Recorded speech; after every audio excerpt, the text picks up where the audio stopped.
ஐப்பசி மாத சிறப்புகள்.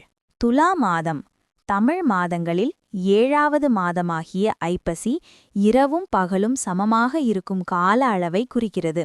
எனவே இந்த மாதம் துலா மாதம் என்றும் அழைக்கப்படுகிறது, அதாவது தராசு. மழைக்காலம்.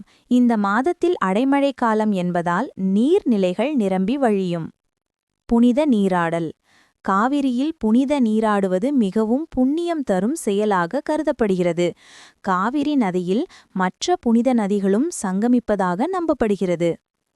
அதிர்ஷ்ட மாதம். ஐப்பசி மாதம் மகாலட்சுமியின் அருளை பெறுவதற்கும் செல்வச் செழிப்பிற்கும் ஏற்ற மாதம் என்று நம்பப்படுகிறது. பண்டிகைகள். தீபாவளி மற்றும் கந்த சஷ்டி போன்ற முக்கிய பண்டிகைகள் இந்த மாதத்தில்தான் கொண்டாடப்படுகின்றன. அன்னப்பிஷேகம் கதை. கதையின் நோக்கம். அன்னப்பிஷேகம் என்பது ஐப்பசி பௌர்ணமியில் சிவாலயங்களில் நடத்தப்படும் ஒரு சிறப்பு வாய்ந்த பூஜையாகும். உணவை வீணாவதை தடுக்கவும் அன்னத்தின் தெய்வீக தன்மையை எடுத்துக்காட்டவும் இந்த பூஜை செய்யப்படுகிறது. கதை.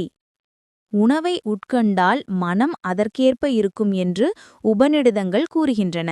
எனவே சிவபெருமானுக்கு அன்னபிஷேகம் செய்வது அவர் உலக மக்களுக்கு உணவு அளிப்பதை குறிக்கிறது. சடங்கு. இந்த பூஜையில் சாதம் கொண்டு சிவபெருமானின் லிங்கத்தின் மீது முழுவதுமாக காப்பு போல செய்யப்படும்.